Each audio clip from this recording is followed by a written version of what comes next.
On parle beaucoup de ce qui change dans le corps après 40 ans. Les hormones, la fatigue, le stress, le sommeil. Mais aujourd'hui, j'avais envie de te parler de quelque chose de plus concret. Pas de ce qui change, mais de comment j'ai appris au quotidien à mieux vivre la phase 2. Pas parfaitement, mais plus sereinement. Avant, je me forçais beaucoup. Je me disais que ralentir à mon âge, c'était presque une forme de paresse. Parce que je voyais les autres femmes autour de moi qui semblaient avoir beaucoup d'énergie, puis qui étaient capables de faire beaucoup de choses. Alors là, moi, je me disais, vas-y, Steph, t'es capable, t'es une fonceuse. Et je le suis vraiment dans la vie. Mais à force de me pousser comme ça, je me sentais encore plus fatiguée et encore plus déçue de moi-même. J'ai même frôlé l'épuisement parce que je voulais être comme les autres. Et c'est là que j'ai compris quelque chose de très important. Me forcer, ça ne me rendait pas plus forte, ça me rendait juste plus épuisée. Une autre chose que j'ai dû accepter, c'est changer de rythme. Avant, j'étais capable d'enchaîner les journées sans trop y penser.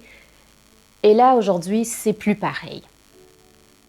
Et longtemps, je me suis dit que si j'étais plus capable d'en faire autant, c'est parce que je devenais moins performante. Alors, je compressais tout, je faisais tout plus vite. Puis le résultat, c'est qu'à la fin de la journée, j'étais complètement vidée. Aujourd'hui, je fais moins de choses, mais je les fais mieux. Et je respecte autant mes moments d'énergie que mes moments de fatigue. Une autre chose que j'ai vraiment changé, c'est ma relation avec le calme. Avant, je pensais que vouloir du calme, c'était un peu être plate, que refuser des sorties avec des amis, préférer le silence au bruit, que ça voulait dire que je devenais peut-être un peu moins intéressante. Je me disais souvent, voyons donc Steph, t'es forte, t'es capable. Puis, je me suis écoutée pour vrai. Et j'ai réalisé que quand je choisissais le calme, quand je choisissais le silence, ben je me sentais mieux. Je me sentais apaisée. Pas isolée, pas seule, mais juste apaisée.